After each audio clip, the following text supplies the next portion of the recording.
Namaskar. Today we'll study ototoxicity. Ototoxicity is the toxicity to ear. So let us first discuss the anatomy of ear.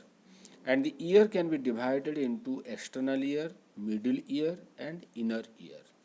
External ear consists of the outer pinna and the auditory canal or external acoustic meatus.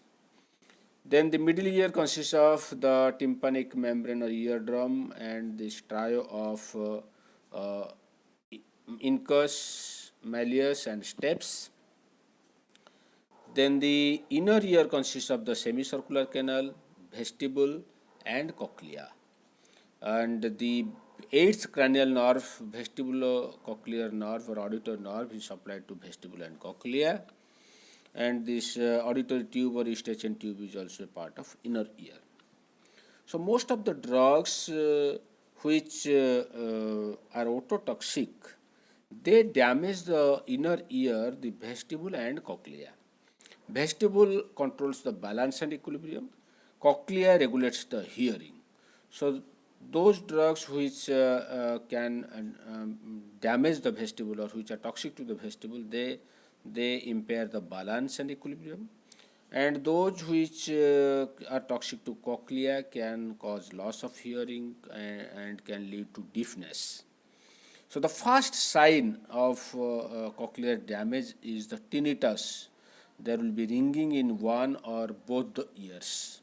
This is called tinnitus.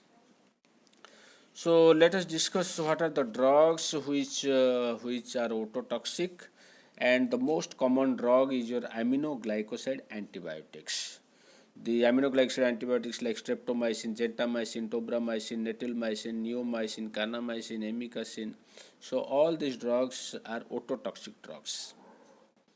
Streptomycin is the drug which is preferentially toxic to your vestibule, and the vestibular toxicity decreases in this order: streptomycin followed by gentamicin, followed by tobramycin, followed by netilmycin. The gentamicin and tobramycin, we can say, are equally toxic to vestibule and cochlea, so they can cause the impairment of balance as well as hearing. But certain aminoglycoside antibiotics which are preferentially toxic to cochlea, they have very less effect on vestibule. For example, neomycin, kanamycin, amikacin, dihydrostreptomycin.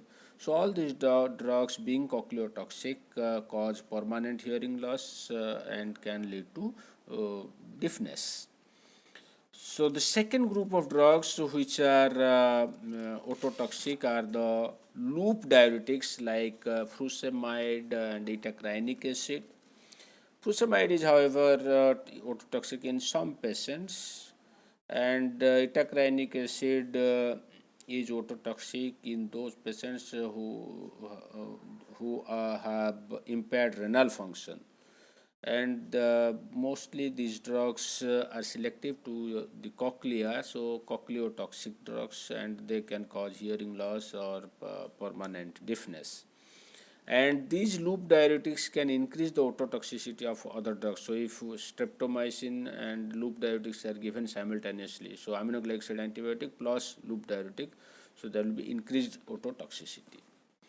Among the other drugs, the painkillers or the non-steroidal anti-inflammatory drugs like ibuprofen, naproxen, acetaminophen, salicylates like your aspirin in high dose, all these are cochleotoxic.